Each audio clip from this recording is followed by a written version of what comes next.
તાપીના વાલોડ તાલુકાના બાજીપુરામાં અધૂરી ગટર લાઇનનું કામ પૂર્ણ દર્શાવી બોગસ બિલિંગના આક્ષેપો સામે આવ્યા છે।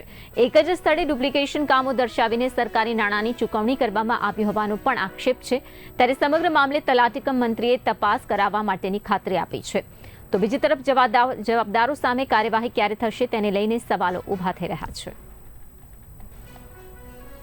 આ ગટર લાઈન 2025 માં બનેલી આટલા સુધી હજી આગળ નથી આવી એમ અમારા બાજુ એમ। તમે કોઈ જગ્યાએ રજૂઆત કરી? હું તો રજૂઆત કરવા નતો ગયો પણ અહીંયાથી આટલા સુધી બનેલી એમ પછી આગળ બનશે એમ આપણા મનમાં એમ હજી સુધી બનેલી નથી એમ। તમારી શું માંગ છે? બની જાય તો સારું એમ। ચોમાસામાં તકલીફ પડે છે? પાણી તો અને આ ડેન્સાથી લઈને કે પેટ્રોલ પંપ સુધી તક આ ડીઝલ પંપ છે ત્યાં હું તક એની લાઈન કરવાની હતી પણ પાઇપલાઇન આટલેથી બંધ કરી દીધી એ લોકો।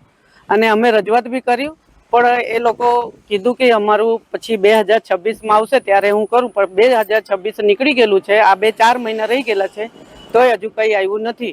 અને અમારું પાણી નીકળતું નથી વરસાદનું, આવી રીતે ભરાય છે ને કાદો થાય છે ને મચ્છરા એટલા કરે છે પાણીના લીધે।